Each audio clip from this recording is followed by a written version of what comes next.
Olá, sejam muito bem-vindos. Hoje, a gente vai embarcar numa jornada fascinante por uma das máquinas mais incríveis e complexas do nosso corpo, o sistema digestório. Vamos seguir o caminho que o alimento faz, sabe? Desde a primeira mordida até o finalzinho de todo o processo.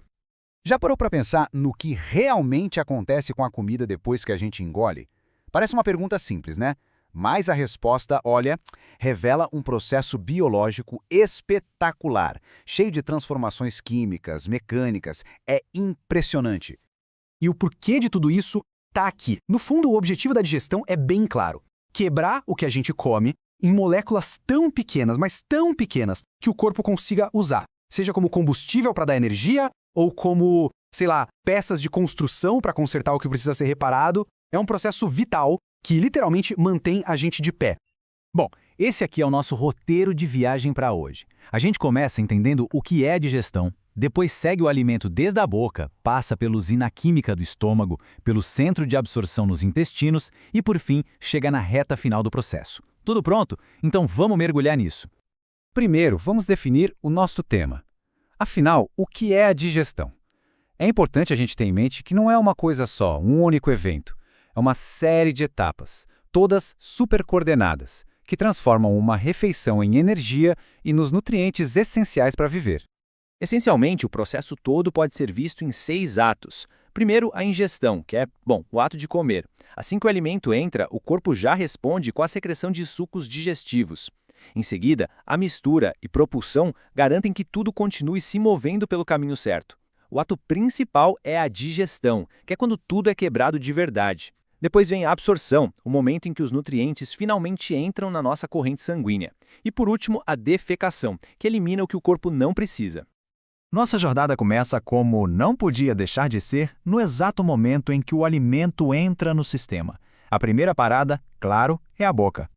A cavidade oral, ou a boca, é muito mais que uma simples porta de entrada, viu? É aqui que o processo de digestão realmente se inicia, com ações mecânicas e químicas acontecendo ao mesmo tempo.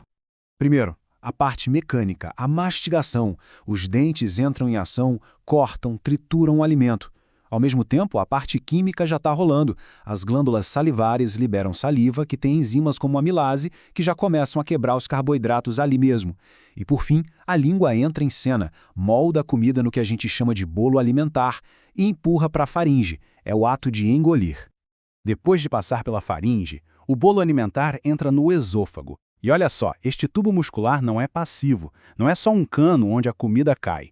Ele se contrai em ondas, num movimento chamado peristaltismo, para empurrar ativamente a comida em direção à próxima grande estação. E a próxima parada é uma verdadeira usina de processamento. Bem-vindos ao estômago, o grande misturador químico do corpo. O estômago tem esse formato de J bem característico, né? E a anatomia dele é toda projetada para a ação. A parte de cima armazena a comida que chega, enquanto a sua estrutura muscular superpoderosa permite que ele se contraia, se torça, misturando tudo vigorosamente para o processamento químico que vem a seguir. Aqui, 4 coisas cruciais acontecem. Primeiro, o estômago armazena a refeição. Segundo, ele mistura tudo com o suco gástrico, que é extremamente ácido. Terceiro, ele inicia a digestão das proteínas com uma enzima chamada pepsina. E, por último, transforma tudo numa pasta semilíquida chamada quimo. Mas aí fica a pergunta: como que o estômago faz tudo isso sem se digerir? A resposta está na parede dele. Ela é formada por 4 camadas especializadas. A camada muscular, por exemplo, é a que promove a mistura vigorosa. Já a mucosa, que é a camada interna, produz tanto o ácido quanto uma camada protetora de muco. É uma engenharia biológica simplesmente fascinante. Deixando o estômago para trás, o quimo entra na parte mais longa e talvez a mais importante da jornada, o intestino delgado, o principal centro de absorção de nutrientes do corpo. E quando a gente fala longa, não é exagero não. Num cadáver sem o tônus muscular, o intestino delgado pode chegar a impressionantes 6,5 metros. Essa extensão toda tem um motivo, claro: maximizar a área de superfície para absorção. A primeira porção do intestino delgado é o duodeno. E tem uma curiosidade no nome, vem do latim para 12, porque o comprimento dele é mais ou menos o equivalente à largura de 12 dedos. É aqui que a mágica da digestão final realmente acontece. O duodeno funciona como uma câmara de mistura, recebendo não só o quimo ácido que vem do estômago, mas também as poderosas secreções digestivas de 3 órgãos ajudantes: o pâncreas, o fígado e a vesícula biliar. E essa tabela resume bem esse trabalho em equipe. O fígado produz a bile, que a vesícula armazena e concentra. A bile age como se fosse um detergente, emulsificando as gorduras, ou seja, quebrando bolas grandes de gordura em gotículas minúsculas. Isso é crucial, pois aumenta a área para que as enzimas do pâncreas possam atacar e digerir as gorduras de forma eficiente. Sem a bile, essa digestão seria quase impossível.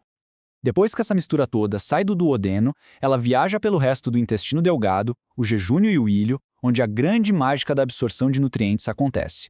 Tudo que não pode ser absorvido continua a jornada, chegando ao intestino grosso. A missão aqui muda completamente. O foco agora é absorver a água e preparar os resíduos para o final da linha. Chegamos à última etapa da nossa viagem.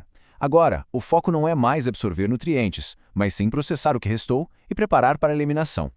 O material passa pelo seco, que é a primeira parte, e depois sobe pelo cólon ascendente, atravessa pelo transverso, desce pelo descendente e faz uma curva em S no cólon sigmoide antes de chegar ao reto. É um caminho bem definido. O intestino grosso tem características únicas, como essas dilatações chamadas austros e umas fitas musculares conhecidas como tênias.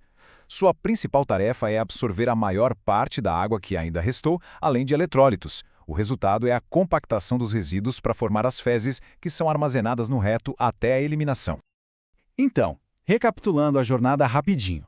Tudo começa na boca, com a quebra inicial. Desce para o estômago para uma mistura ácida. Segue para o intestino delgado, o grande centro de absorção de nutrientes. O que sobra vai para o intestino grosso para a absorção de água. E, finalmente, o processo termina com a eliminação. Isso nos leva a uma reflexão final. Pensar em toda essa orquestra de órgãos, enzimas e hormônios trabalhando em perfeita harmonia, a gente se pergunta, com tanta complexidade, como é que esse sistema funciona de forma tão perfeita a maior parte do tempo, sem que a gente precise sequer pensar nisso? É, sem dúvida, um testemunho da incrível inteligência do corpo humano.